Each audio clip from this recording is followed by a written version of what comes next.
Welcome to Woo New, a show that explores healing and the expansion of our consciousness. Where we explore all kinds of different energy modalities, therapies, and ideas that bring us closer to our collective liberation. I'm Ellen, and I'm a journey work guide. I'm Sam, and I am an integrative energy therapist. And together, we are the co-creators of We Are All Daughters, a quantum healing space dedicated to helping us reconnect to ourselves, our bodies, each other, and the universe.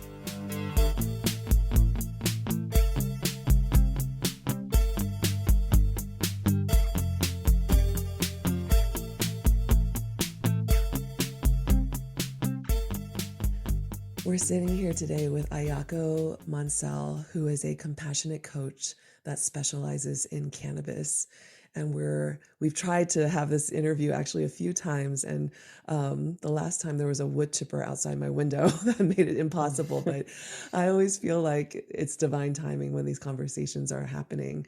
And now that we have entered into Sagittarius season, this like kind of more fiery season, I just feel like there was just this like really beautiful kind of nudge from the universe to allow us to have the conversation now. And I feel like the conversation is going to be held and be kind of received in a way that needs to be received because of the energies that surround us right now. So welcome, Ayako. We're just so grateful to be finally having this conversation that we've both been looking forward to for so long. Mm-hmm.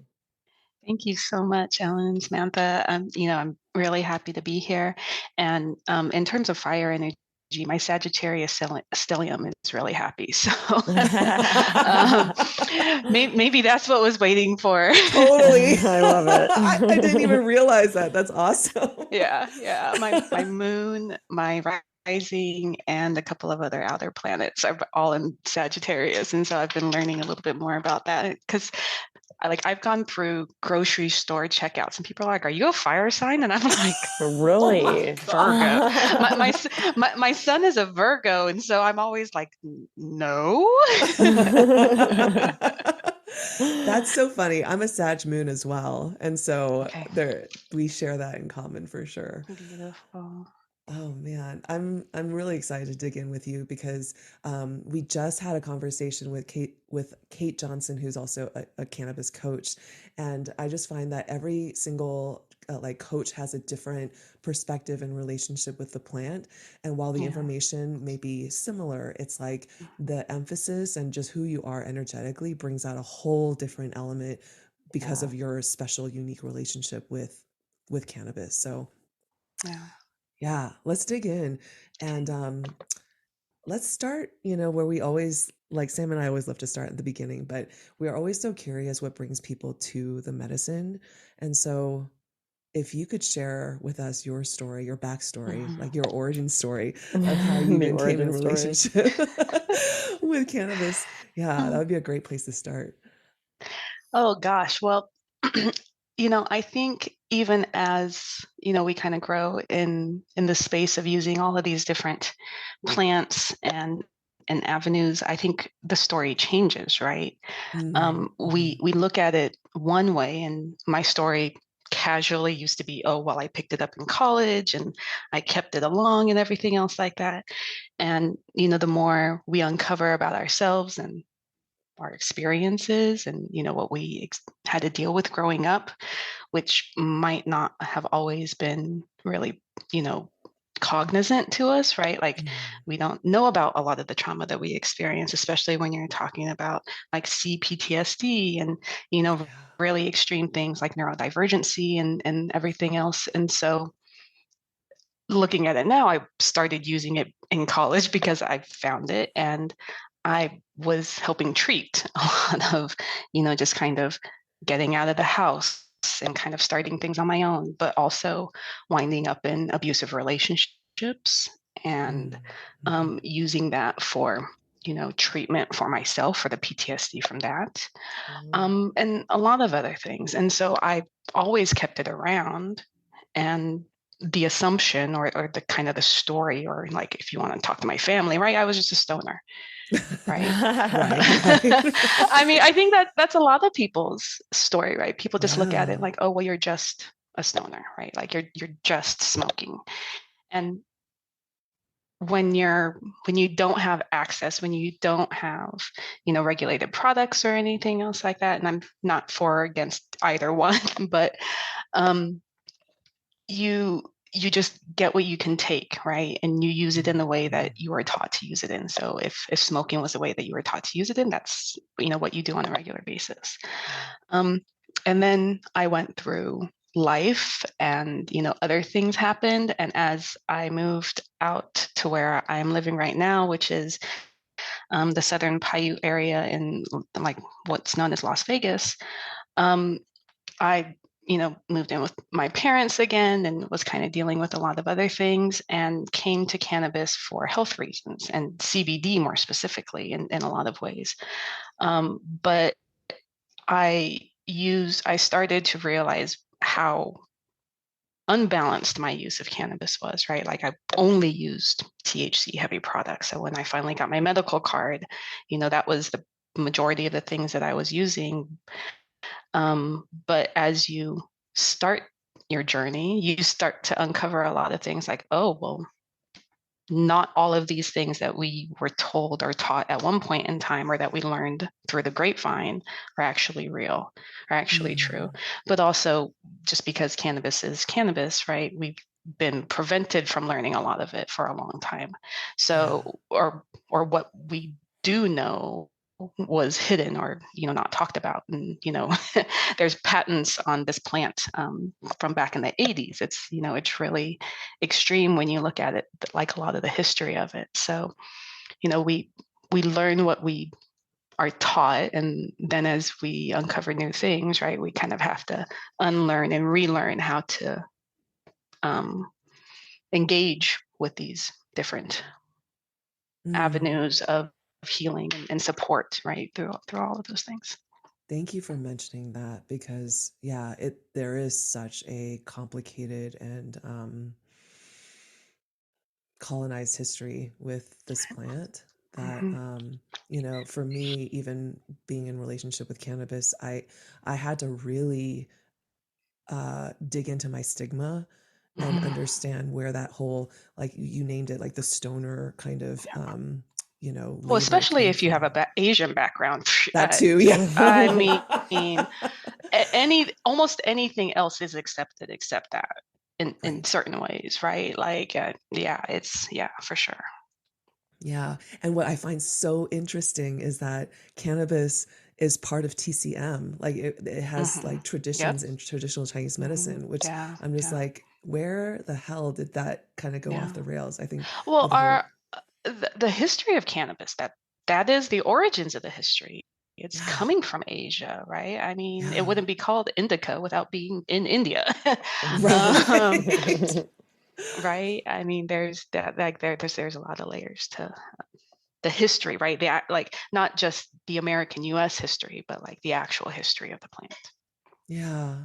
I really appreciate this, the approach that you take to the medicine because I feel like the relationship that we have with these, um, plant and fungi medicines and honoring the history is really important, and it really does feed into the way in which we walk with the plant, the way we steward the plant as well, Yes.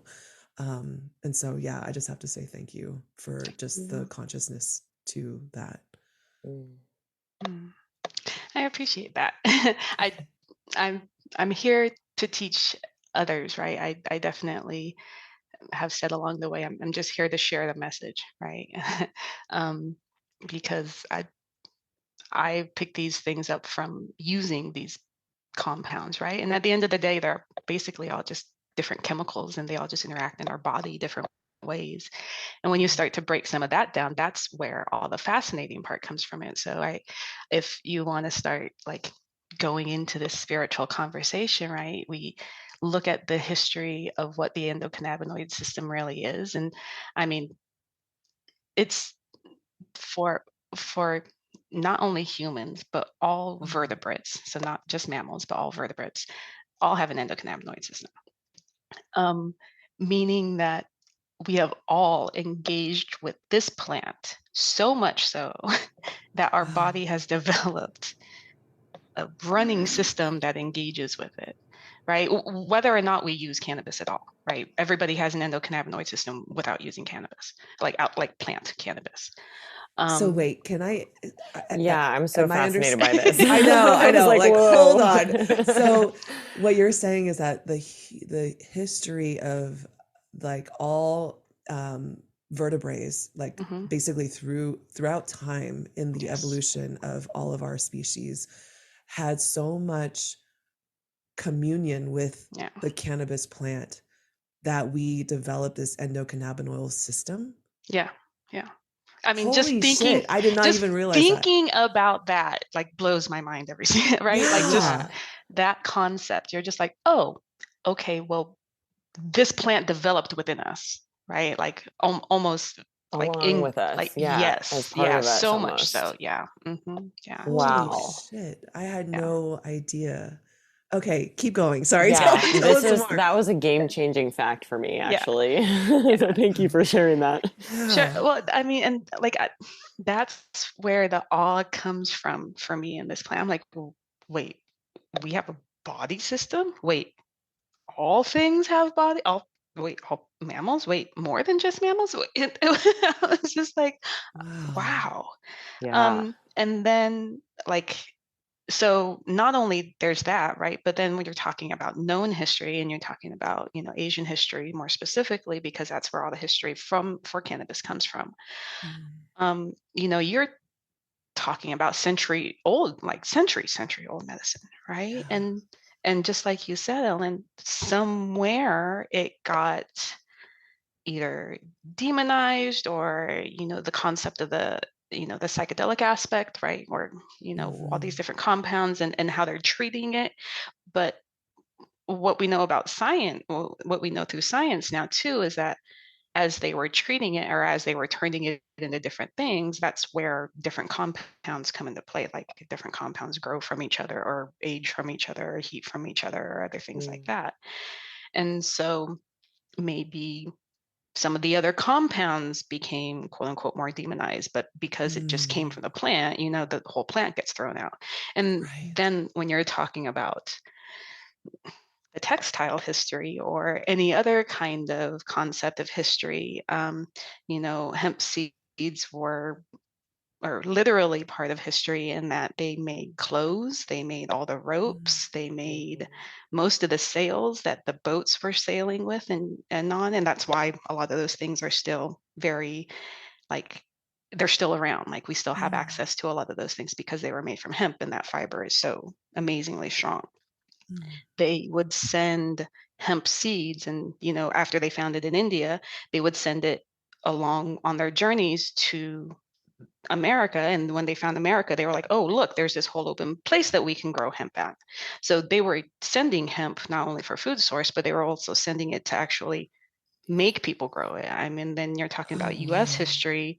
Hemp re- was required to be grown at some point in time if you were a farmer. Like you had to, you do this not only for the health of the soil, but it was like war, right? Like it was for war and everything else like that. Wow, I had and no Yeah. so, idea. yeah, and Yeah. so there's all of that. There's that like functional history, and then all of that gets Mhm. kind of thrown away, and we lose the medicinal, or we lost the access to maybe a lot of those different like connections, right? Mm. Um, through science, not only through science, but in certain ways like religious or traditional concepts, right? Traditional medicine, traditional thought processes, Buddhism, Taoism, other kind of, ancient studies like that. Yeah. It's so, oh gosh, it's like I feel like just even understanding this little bit of the history Hmm. of the plant is already opening me up to um like the it's like the demonization, but it's like the Yeah. colonization aspects Yes. of what Hmm. has happened. It's Mm. like so it's so It's messed so up. shocking. Like Yeah. to have this history, and then it's almost as if it was totally erased. Like I'm even Yes, thinking about, literally. Yeah, yeah, yeah. it was like not only did I not know any of this stuff, that these facts that you just shared with us, which are so enlightening, but like I remember growing up and everyone was calling marijuana like the gateway drug Yeah, yeah. in the war on drugs, and it was very like it was so demonized, but it's like even the beneficial elements of it that are not psychedelic necessarily, like hemp, were just sort of associated with like, oh, that's stoner hippie culture. Hmm. Right, right. To be And honest, go go ahead. ahead. I was just gonna say, like, I never even heard the word hemp, honestly, Hmm. um, until I heard about, like, quote unquote weed. Yeah. It went hand Yeah. in hand with me, you know. It Yeah, was me too. I didn't even Well, realize that, it was the well, same. well, I think, it is technically, and so hemp is actually what got thrown under the bus. So hemp can literally make any, and hemp functionally is only a legal definition. There's no difference between the plant that grows hemp or CBD versus the plant that grows THC. There's zero difference, minus Oh, like wow. genetics and everything else like that. And so hemp is functionally just a legal definition, and all it means legally is that it's grown to have less than 0.3% THC. Um, Oh, I and see. so hemp, and in terms of, I think, what we probably grew up with it as, would functionally just rope, right? Like we only looked at it as a textile, right? And typically Mhm, rope. We didn't even have a lot of like fabrics and stuff like that too much, mhm. right? Or at least, from what I remember and knew of it. But when when you look at it on the other side, it can also produce everything. It produces oil, it produces fuel. And so, when you're talking about like creating big oil and everything else, I mean, and using it as textile and fiber and DuPont and all those other things, they're the ones who threw hemp under the bus. And so marijuana just Wow. went with, or right, the idea of marijuana went with it. So it's Wow. it's really fascinating when you look at it like that. You want to talk about yeah. colonization and other things like that. Like they kept it, like literally kept it from us, and then put patents on it. so That's what Of course they I'm so did. like, that how the Why so hell that wouldn't have they they they do could that? so that they patents? could have it. Oh my gosh. This Yeah. this is what fear like one of my worst fears about the mushroom too, and Yeah. you're already seeing it happening, Yeah. Mhm. Yeah. One of the things that you shared with us when we were Hmm. talking on the day that we couldn't record Yeah. was the fact that this endocannabinoid system is connected to it's like the same system that allows us to also meditate and Hmm. Mhm. connect to spirit. Yeah. And I would love to kind of unfold that a little bit because I'm still just so mind So blown that Hmm. fascinated. that's the Yeah. same, it's the same system. It's Right. wild. Well, so now that I kind of gave some of that history, I think a lot of this maybe is starting to even grow larger, right? Like it just keeps getting bigger and bigger in terms of like Yeah. the fascination of it. So we have the endocannabinoid system, right? Endo meaning body, phyto meaning plant. So when we're using cannabis, we're actually feeding ourselves phytocannabinoids. We're not feeding ourselves endocannabinoids.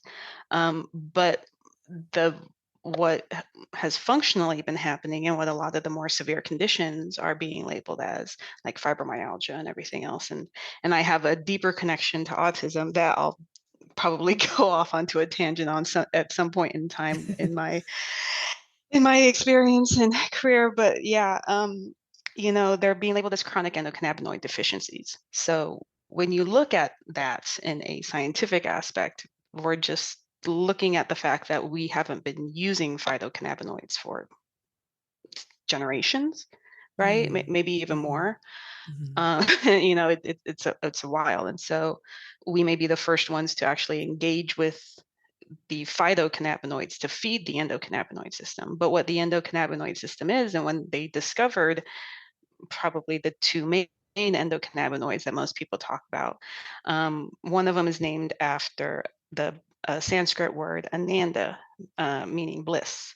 And so mm, functionally, this they have labeled and called anandamide the bliss molecule.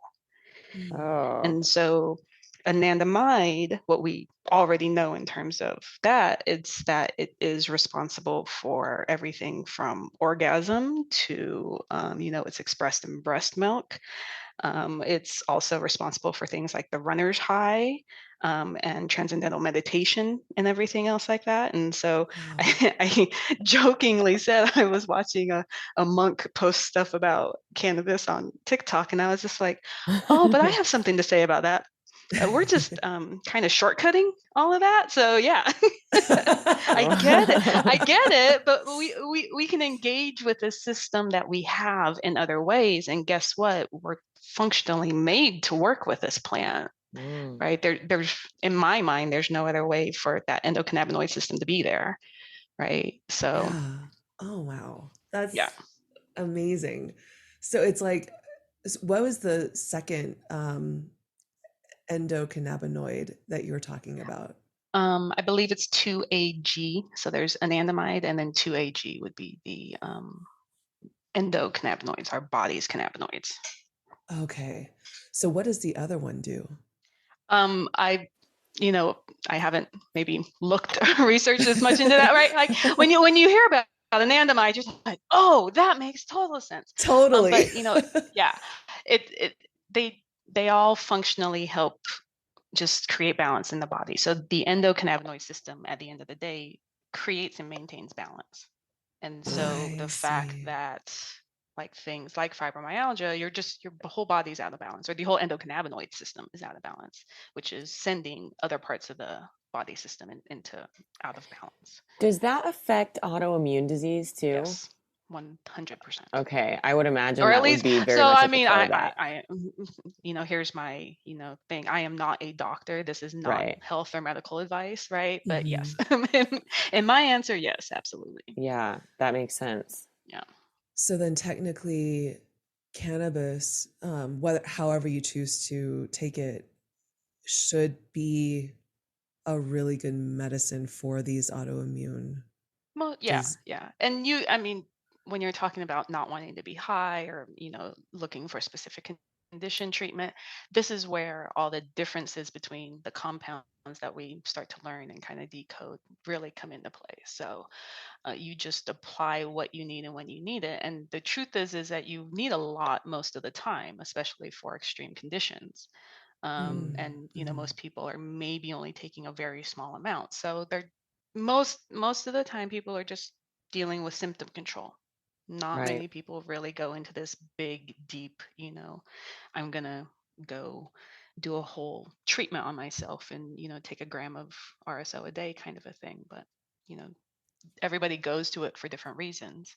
So So what you're describing though could potentially reverse the conditions? that's what all the science shows. Yeah. Wow. Damn. Uh, Where That's are we? Yeah, I know. I'm just like, like, whoa. I know. I feel like I'm just gonna be sitting with my jaw on the floor I for this know. entire conversation. Um, where are we in terms of like, do you know where we are with research and things like that? Like, is it kind of, I've been following so much more of the Mhm. psilocybin, and what's been Right. coming out with that I'm curious because cannabis has been legalized. Like, there's, I guess, I probably wrongfully assume that it's just like it's all good, like the Right. research Yeah. has been done and it's Yeah. been proven and like we're good. But yeah, Yeah. I'm curious. Well, I mean, cannabis is still Schedule 1 on the federal stance, Right, so, Uh-huh. right. there's really no way around most of the science. And on top of that, a lot of the science that was associated with cannabis for a very long time, and still is, unfortunately, or, maybe not as much anymore, but it only came from one laboratory that was producing cannabis, and it wasn't what we functionally use in the dispensaries, right? It's not this high producing THC or anything else Mm. like that. It's probably more like glorified hemp, right? Like, hot Oh, hemp or something like that. So you're studying different, when you're looking at a lot of the science and everything else like that, number one, it's there. yeah. We can't say that it's not there, because it's there. We can't talk about the fact that it's useful, and we can't not talk about the fact that it's useful, because if it wasn't useful, why would there be patents on it? Right. right? Right. So I mean, it's red tape and, everything else on top of it. But these are that's why the people who are able to do the science, and that typically comes from other countries at this point, um, that's where we get a lot of it from. But Oh, we can't interesting. claim that science because the US won't acknowledge it until cannabis gets out of Schedule 1. And there's Oh, so some states are starting to take the stance. So like I said, I'm in Nevada, and the state of Nevada has removed cannabis from Schedule 1. So mhm. that's the pharmacy board here. And so fingers crossed more people start to do that. And also that changes the way that, um, the rest of the laws could be interpreted. So anybody who's in there for those kind of that that plant would no longer be in. But you know, Gotcha. it's It's all about hard. money. Yeah, it's crazy because it's Yeah. like as soon as they get control over the patents, it's like, and the laws, everything, it's just almost like information highway just shuts down. Well, Yeah. they've had control over it. That's why we haven't Yeah. had any access to a lot of this information for a long time. I Mm, mean, we knew it inherently, right? Maybe, mhm, but mhm. Where do you find a lot of this research that you follow, for anyone who wants to do some like digging on their own? yeah. Well, it just happens to be my special interest in my past life. I was in public health, so I'm really comfortable just going in and reading studies and Oh, everything else very like that. cool. Um, you do have to decode the studies though too. I've sat there and I've looked at studies, especially when you see them pop up online and stuff like that, do an article, Mhm, and you go and mhm. you read the study and you're like, okay, what is that? And then you go and you share it with somebody else in the industry, and they help remind you that, oh, that looks like that's probably from a pharmaceutical company, right? Like they're Oh, the I ones doing see. that study. So they're the ones that are going to say that it causes X, Y, or Z. But Like this is negative also effects, you mean? yeah, yeah. But this Mhm. is also the conversation of, well, everything in extreme doses can be dangerous, right? Dangerous. Like, Totally. so there's definitely parts of cannabis, and like I've read about in California, right? So every state is different because it's not federally legal, so every state is making up their own laws. So California has their own rules and regulations, and so they have specific terpenes listed as cancerous. They have to Oh, actually mark that because it's been studied and found that in extreme cases, it is. And they don't necessarily, I think, have to mark that smoking is cancerous, but I mean, I think we're all kind of aware that combusting anything can definitely cause carcinogens. So, Right. right, right, exactly. I'm wow, I'm like Yeah. so curious, like, so, when we were talking before, and this is like my relationship with cannabis is very much I don't usually smoke recreationally, or even gummies and edibles for me have been like I truly haven't found my right dose yet. And mhm. I recently got a tincture to try that, and I took half the dose of that, and I was beyond high. Like I just could not. I was like, okay, I think I need like a quarter of this. So Yeah, I'm somebody who hasn't really quite found her right dosage yeah, in a more recreational context. And when I say recreational, it doesn't necessarily mean like socially. It just means right, like, right, yeah, at night when I want to yeah, chill out and like, just be comfortable, and yeah, instead of like reaching for a cocktail, I kind of want to, reach for a tincture or something like that. hmm, So I'm still trying to figure out what my um, threshold is. hmm, But in the ceremonial space, when we are in like when I'm guiding journeys, or if I'm participating in a journey with cannabis, I find that I can actually take in a lot more of the plant. I can smoke a lot more, hmm, and it doesn't affect me in the same sort of way, hmm, as Yeah. when I'm even by myself, like taking a tincture at night. And so I'm curious. if you have any thoughts on Mhm. why that is. Yeah. Well, so the first thing that is definitely like I'm hearing, from the other worlds and everything else like that is just intention, right? Yeah. Intention Yeah. changes everything. So like if you go in with intention, then the plant will give you the things that you're looking for in a lot of senses. And Mm. then my assumption is that you're also doing breath work with it, correct? Correct. Yeah. Oh, okay. So you're double activating the endocannabinoid system at that point, right? So you're just functionally feeding the endocannabinoid system with two things rather than just one at the same Oh, time. wow. So that's probably why also. Um in terms of like thresholds and what feels good to you, it definitely is about starting maybe with as low as possible and then kind of moving up number one. But also, when you feel like it's not comfortable, like do exactly that. Go down, right? If Mm. you wake up groggy in the morning, go down. If it doesn't if it lasts too long, go down, right? Those kinds of things. But you're also talking about just basic understanding of like how medicine works, right? Or how Mhm. chemicals or anything like works, right? Like when you're talking about ingesting things. So fast acting options, this is kind of like part of the spiel that I talk about when I talk with patients, right? I just help them break down what they're either buying from the dispensaries and what's on the Mm. label. Mhm. So that's really what I like to do. I like to make people as smart of a consumer as possible. So in that sense, you're just talking about, do you want something fast acting?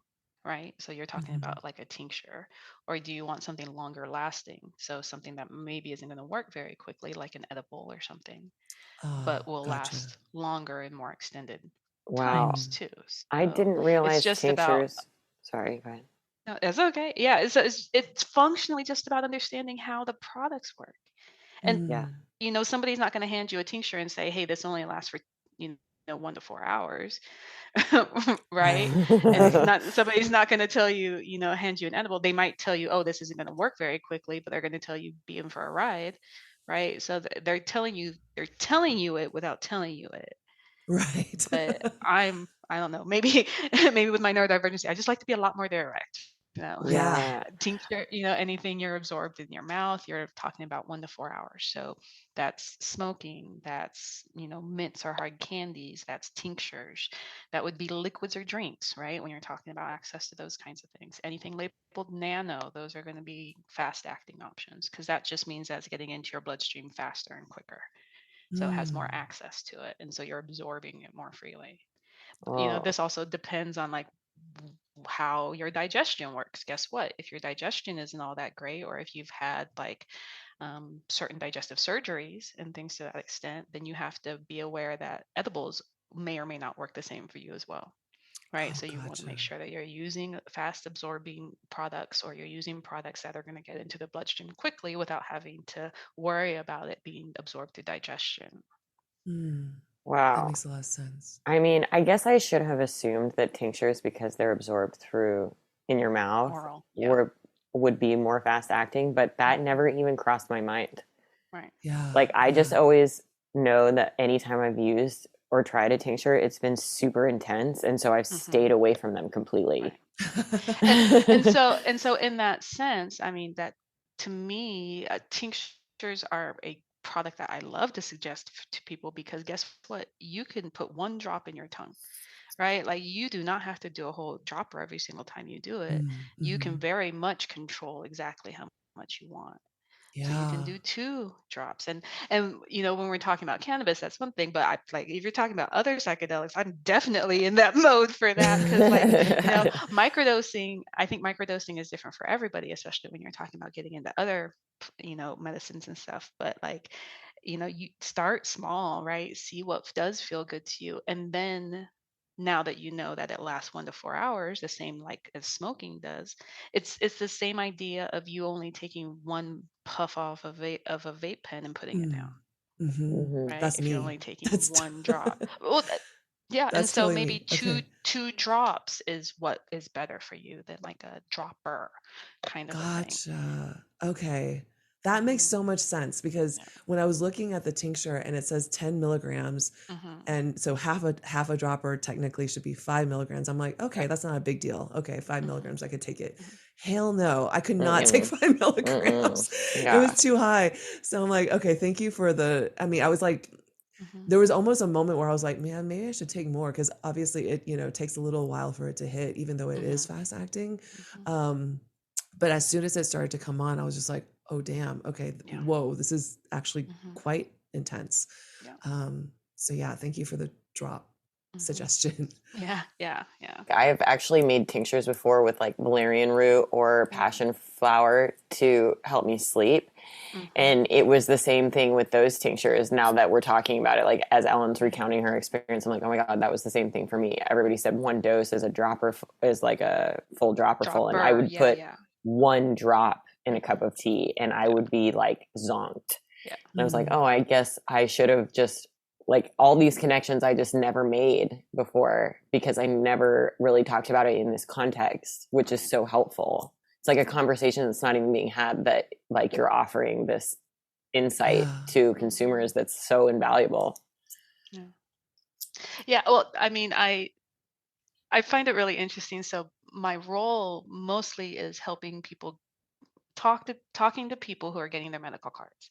So Mm. I'm like I said, I'm not a doctor. I don't have I'm not an MD or anything like that. But I'm I'm working with companies that offer that kind of a service. So they go and they see the doctor, they get the approval, and then they go and they apply for their med card. Mm. So without like talking to somebody like me, I was just telling this to a patient the other day. The only person you have is the person behind the counter at the dispensary. Yeah. And that And sucks. Yeah. it can sometimes, I'm not no shade to any of these bud tenders because a lot of them are freaking brilliant. They But are. the reality is that as a consumer, you don't get access to the most brilliant bud tender every single time, No. right? Right. And sometimes they are there, they're there and they're trained to help you pick products, which is fabulous and wonderful because guess what? They get to go home with all those products and they can try them out and they can tell you what they experienced. Mm. But Mhm. they don't ask you, hey, what medications are you on? They don't ask you, you know, they don't engage with you about, how quickly tinctures work. They don't tell you, Yeah. Mhm. how Mhm. long an edible is going to last, right? And I You often know, feel like they're pushing like the highest dosage THC possible or like just the top shelf most expensive products where I'm like, no man, I want the shit that I used to so like buy from I'll buy. tell you a couple of reasons for that, and this is what I find actually really interesting. So, to my knowledge, I don't think a lot of these people are working on commission, and if they are, that would be fascinating. But but really, I mean, and, sales at the end of the day, it is good because it is retail, but they might be helping push something off the floor, right? They may be Mm, Mm. suggesting Mhm. something that they really like. But again, everybody is so so different. That's also different. Right. why there's so much variety out there. And the real thing about like creating what works for you is that you just have to be able to know what's in the product itself. Mhm. And this is where I was casually talking about it before when we weren't able to have the recording, but like every state has different regulations. And Mhm. so I mentioned that before, but you're talking about regulation for what's tested, what's labeled, you know, and Mm, things to that extent. And so not every state gets the same information and not everybody can have access to like the whole nutrition fact, right? Right. And Like terpene I always, profiles. yeah, right. terpene, yeah. And that's more specifically kind of where we're going with this conversation. But like not everybody gets that. And so when you're only telling somebody something is an indica or a sativa or a hybrid, and those are true genetic terms, but they have no relationship to effects. Mhm. When you're talking about, oh, you're going to get this kind of effect, maybe that's Yeah. where I used to get really frustrated because I use cannabis all day to help function, right? I'm Mhm. helping control a lot of, emotional kind of symptoms and things to that extent. And so I need to be able to use things that work for me during the day. And so I was, quote unquote, starting to buy all these sativas, and I was feeling really Mm. tired during the day. And I was just like, what is this? I do My not God, like that it. happened to me too. And so, without knowing the terpene profile, sativas can have CBN, sativas can have other, lots of times limonene is kind Mm. of touted as quote unquote a sativa terpene. And Mhm. they talk about it like it's an upper, but it's not. It's actually a sedative. um, Limonene is? yes. Whoa. Yeah, that So makes so much sense. Oh, scientifically, it's been interesting. shown really good for ADHD because it actually helps slow thought processes down and everything else like that. And so, Oh. but because limonene can be found so often, or limonene can be found everywhere, but in all of the different strains, but because sativas may exhibit certain aspects of limonene, people were all like, "Oh, that means it's upper." No, it's not. I was just like, I don't know why everybody else calls it an upper. It sure makes me sleepy. And then I looked at the science, and I was just like, oh well, hell, I was Whoa. right.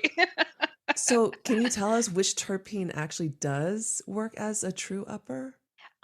Probably the one that I'm constantly searching for. And if this can just be a general, growers, please grow more pinene, grow more pinene. Pinene. Alpha pinene, beta pinene, both of them, all of them, like any of them, terpinene, even not terpinolene, terpinene. Any of the pinenes, those are big bronchodilators. They tend to give a lot of energy, but for people with anxiety, that can be overwhelming, right? And Right. not everybody likes a lot of pinene.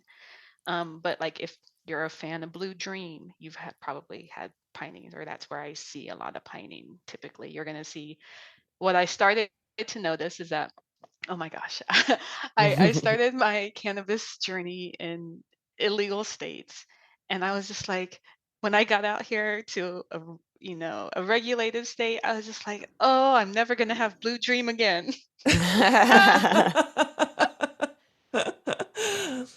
And lo and behold, Blue Dream was a strain that typically had, like, what I started to notice is that it would have like this even ratio of myrcene and pinene. And I was just like, oh, I guess if I want some pinene, I guess I'm gonna have to still use Blue Dream every now and then. I have a pre-roll on my coffee table right now. Wow. S- Um, So yeah, Nevada is a state where the terpene profiles yeah, are actually written and shown. yes, yeah. And so Ah, my data background, like that's what made it make sense to me. So I bought a strain, I Mhm. used it. I went back, I bought the same strain. It was from a different harvest that had a different test result, and the plant felt different. Mm. wow. And meaning, those could have been tests from two different rooms, right? Maybe the same strain that they were growing in two different rooms or something like that, or what have you. Gotcha. One that was, grown a little bit later, so whatever. But I looked, like, because Nevada has test results, and because I'm a data nerd and I keep all of my things, I just scroll them away. I have books of just the like the test results, all the stickers that come on the back of it. I have books of them. I'm gonna throw it into some kind of Wow. something so that people can like look at it at some point in time. But like, I'm I'm constantly looking at the profile because I get it. I have access to it here, and that's what made things a lot different. I remember arguing with another consultant at one point in time. You have to tell me if I need to suggest indica or sativa or hybrid. I said I won't. I'm sorry, Ew. I can't. Or in Nevada, I don't have to. Wow. Ah. I can tell them how to pick and choose things more, more specifically. Um, and when you look at the terpene profile is important, but just looking at the cannabinoid profile can be huge. You're talking about getting to sleep. I noticed myself, I was using THC edibles and I was going to sleep and I was still really restless. And I was just like, okay, I don't like these sleeps. I better just add in more CBN. And so that took care of that. And I was out. Wow. So Can you you're just, yeah. Yeah. Can you describe the difference between, I know I use CBN for, Mhm, I haven't actually had it busted out because I don't do that many, I don't facilitate that many in-person ceremonies, mhm, but I mhm. usually have it on hand just in case somebody's having, somebody's overactivated Yeah. and they're Yeah. having extreme anxiety. So I Mhm. can have those droppers, or Yeah. it's a Yeah. tincture. Yeah. But I'm curious the difference, especially when it comes to rest, that Mhm. you see between CBD and CBN. Hmm. Oh, well, so that's pretty basic. So CBD is not sedative. CBD in and of itself is not a sedating compound. CBD helps with things like stress and relaxation. So it can help you calm down to where you can rest and you might get some better, relationship with that. But CBD's main role is actually stress anxiety, and then it controls inflammation because it's a stress response. Okay. I see. Oh. Um, so the same way THC strains can be sleepy, CBD strains can be sleepy. But THC and CBD are not sedative in and of themselves as compounds. Got it. CBN Oh. is 100% sedative. It's actually what THC heats and ages into. And so it's like if you've ever cooked edibles at home and stuff like that, and they put you to sleep, it's probably because you activated a lot of CBN over, heating it and putting it in the butter and then cooking it, kind of a thing. Oh my Mm. God, I've totally done that. Yep. It was like one bite so of so a you cookie and I was like, I'm yeah. out. Yeah. So that's functionally just CBN. So yeah, CBN is sedative and it helps much better with sleep. It helps anything related to like severe muscle spasms. It can even help slow down your thoughts when you're talking about like ADHD and other things like that. You just obviously don't want to use a lot during the day because that can be sedating.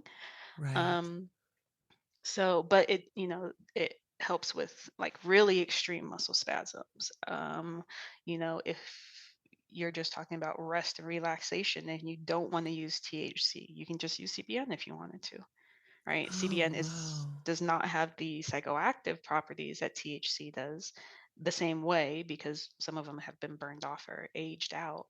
And so you get more sleep and not a lot of psychoactivity.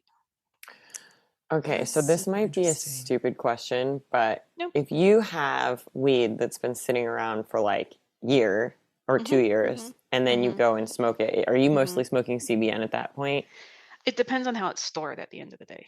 So if it's Okay. Mm. stored well, like if you have it thrown in a freezer or something like that, that thing's gonna be mm, great. It's gonna be pure THC probably still.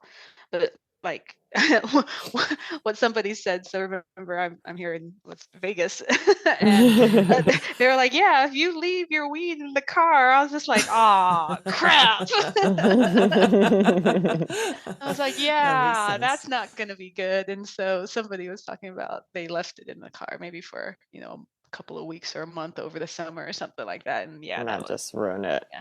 Well, it's especially with the basically heat. not ruined, it's just decarbed. So you've Right. you've turned it into CBN and you can use it as CBN if you want it, but it's not going to be very useful as THC anymore. Got it. Gotcha. Yeah. Wow. Okay. Oh my God. I feel like I'm learning so much right now.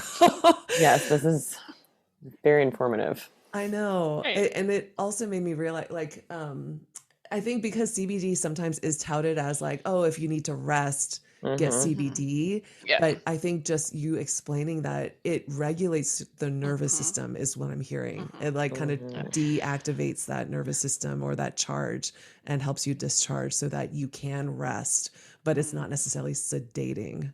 Yeah, yeah. Well, so CBD's actual like the magic of CBD after talking about like learning about anandamide and everything else like that, it actually is just producing your body to produce more anandamide. So it's telling your Oh, body to, get that out there. And so functionally CBD, yes, is doing a lot of good things, but it's also just your body producing more anandamide that's giving you a lot of support too.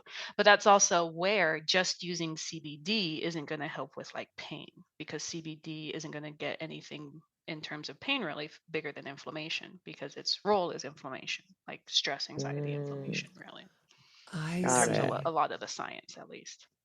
Okay. That makes a lot of sense. So, what terpene profile do you Mhm. recommend looking for if you want to work with cannabis as like I kind of think of her as Mhm. like a space holder, she's like a Mhm. guide into some of these Mhm. more like deeper, more spiritual spaces where you can kind of Mhm. connect more deeply. Yeah. Is there a particular profile that you look for? I, I hate to keep talking about Blue Dream, but oh my gosh. I feel like it's just coming back to me. But what I noticed on Blue Dream are lots of times is that Blue Dream will have this even ratio of myrcene and pinene. Mhm. And I found that to be really fascinating as a meditation tool because the pinene it can help you think and envision and be very engaging, but the Mhm. myrcene is very kind of like it helps with the body and the muscle, and so like it holds your body down, and I think it kind of lets the pining kind of lets your brain go to work. And Mm. so I always really just like that, if you can find, and it doesn't have to be just Blue Dream.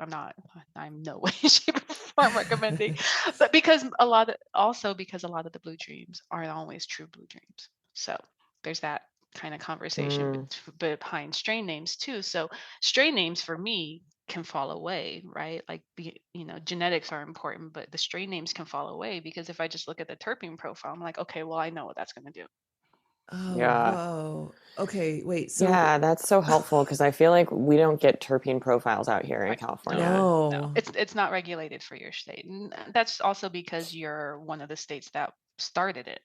So, Mm, the science kind of caught up to some of these older states, right? And Mm, Nevada came on much later than you guys. So, got it. I see. So going back to what you were saying about not all blue dreams are blue dreams, hmm can you explain that a little bit more? well, I mean, names can be names. Hmm. At the end of the day, and because Blue Dream, like because really popular names are very popular, maybe Hmm. somebody's just going to call it that, right? Or maybe they were told it's Blue Dream. But depending on like if you break down the genetic of the plant, it's not always a true Blue Dream, right? Like it doesn't always come from the mother plant, or I as they like see. to call that. Um, so it can depend, and so strain name, I mean, they come out with strain names every other day too. And Hmm. so that always used to be really frustrating to me even before I learned about terpenes and stuff, because when I would talk to patients that might have been in somewhere else, I'm like, well, I can't recommend this strain to you because I don't Right. know if I it's don't know what's there. in it. Oh, well, no, Oh, well, not only I don't know what's in it, if I'm in Nevada and you're in Pennsylvania, I don't know right, if right, anybody's growing, the strain that I'm talking about here, Right. right? right. And so that's why a lot of like the more popular websites like Leafly and everything else like that, you get access to maybe searching for a strain. So that's really Mm, exciting and important when you're talking about just access. So you can look for strains that way, but at the end of the day, when you if you like I'm in a state where there's 30 or 40 strains on the shelf, and if you look at the terpene profiles, most of those terpene profiles are pretty similar. They're mm, not hmm, really extreme or different from each other. But you're going to have mm. different growers who use different practices, and you're going to have different test results, and you know what I mean? So, Yeah. Yeah.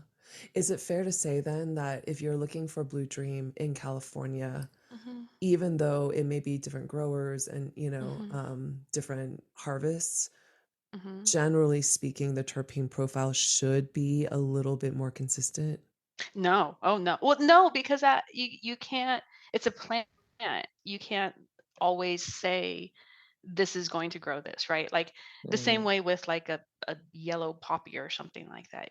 Just Hmm. because you have a yellow poppy, it doesn't mean that the seeds are going to produce yellow poppies. Got it. Um, Okay. I see what you're saying. so yeah.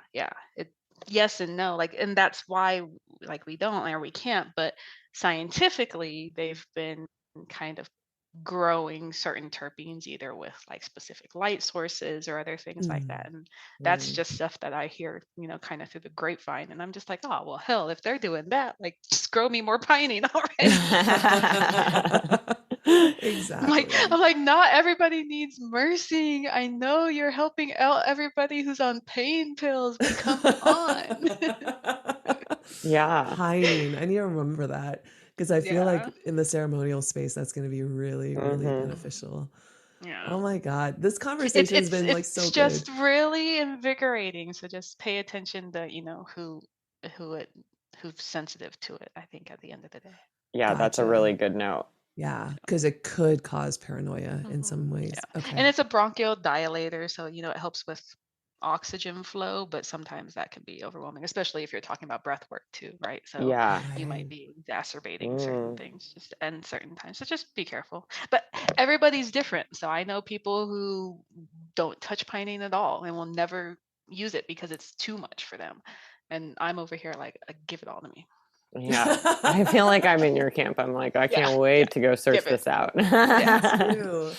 Yeah. Also, now I feel like I want to send every single client who comes to my cannabis circles to you first to Yeah, like get an totally. evaluation almost, and Yeah. oh my gosh, it's so helpful. Um, my last question for you is really around like if there if you're entering into the space and feeling that nudge, feeling that call to work with cannabis, Mhm. what do you recommend that people do first? Like, what has been the most powerful for you, Mhm. especially people like us who live in states that don't necessarily have access to terpene profiles? Mhm. How would you go about getting your information? Yeah. Well, even without terpene profiles, most products are really good about labeling cannabinoids. Okay. So even if you don't know your terpenes, you're probably going to know your cannabinoids because if there's CBD in there, they're going to tell you that it's there. If there's CBN in there, they're probably going to tell you that it's there. Um, in terms of like products, so maybe not the Mhm. strains as much or all the time, but you hear a lot of people kind of recommend this route of what they call ratioed products. So you'll often hear like 1-to-1. Hmm. Mhm, mhm, Excuse me. 1-to-1 doesn't mean like just THC and CBD as the ratio. It can be any combination of compounds as the ratio. So you'll see Mm. THC, CBN 1-to-1s. You'll see CBD, THC 1-to-1s. But if you're interested in adding in THC, which is probably typically what most people are talking about when they're adding in quote unquote cannabis, um, using products that are going to have more than just THC in it, so not just a full THC product, um, are going to be a lot more, probably more mentally comfortable. So if you're mhm, Hmm. talking about mental comfortability, use more CBD or add more CBD into that. Um, they're still looking for scientific proof of the kind of some of the relationships between THC and CBD and whether or not they kind of counteract each other. But from the science I've seen, CBD helps kind of cover the receptors that THC acts on so mhm, that you don't interact with it the same way. So THC is still being used in your body, but you wouldn't get the psychoactive effects the same mm, way. And so a lot of people say that anecdotally, and like I said, they just did a study, and they said that there's kind of no relationship, but they were using really small amounts, right? So again, it's even knowing how to read the study, right? They Right. come out and yeah. they say there's no relationship between CBD and THC in terms of like one's going to get you high, like the keeping you not as high as something else. But yes and no, right? Like depending on this, how much they're actually using, maybe other aspects that we've seen. But like I've saw that, I learned about the aspect that CBD covers the receptor for THC. Mm, I mean, I picked it up probably over the past 5 years. So I mean, I know it's out there, right? It's not that it's not like mm, I don't think I made it up. Most of the facts that I have typically are real as far as I'm aware. I do get messages downloaded. but but yeah, so starting out with maybe like these ratioed products, something with CBD and THC is always good. Or if you're using something, start off not necessarily with the dose that's on the bottle, as maybe, you guys did with, taking just a dropper, right? Mhm, But Right. start off with like just a 1 or 2 drops, one inhalation if you're talking about a vape pen or something like that, and then work your way up. Now, when you're talking about pain relief, though, THC is the active compound that has the relationship to your pain receptors. So you do really want to add in THC where you need that too. So, Wow. I feel like everybody just needs a cannabis coach. Like, I feel like this is a beautiful way to begin. And I just thank you so much for all the information that you're sharing with us. And, you know, I think the more we have conversations with people like you who specialize in this information, the more I'm realizing, even for myself, that like, there just needs to be guidance, and you know, the unfortunate reality is that you're not going to necessarily get that from your bud tenders. And if you really want to be thoughtful and intentional about the way you work with this medicine, you know, I feel like working with somebody like you know, even having one consultation is huge. Yeah, you know, because it is so individual, it's so different for everybody, it's so personalized. Can you and I can't even, like, it's not like I'm creating protocols for all the 5,000 people I've seen, right? Like, right. I truly feel like I'm here to share information with you so that you can take that and you can become as smart of a consumer as possible, because I can't go to the dispensary with you every single day. Right. Even though I wish you could. Yeah. Let's just meet there. There needs to be a People want to pocket take me to the Ayako. dispensary, yeah.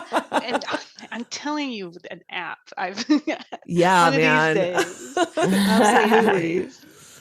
Well, thank you so much for, Thank you. literally just your energy and your mind and like your passion for the plant, and the history lesson that you gave us too is like so invaluable. Where can people find you, and how can they book appointments with you?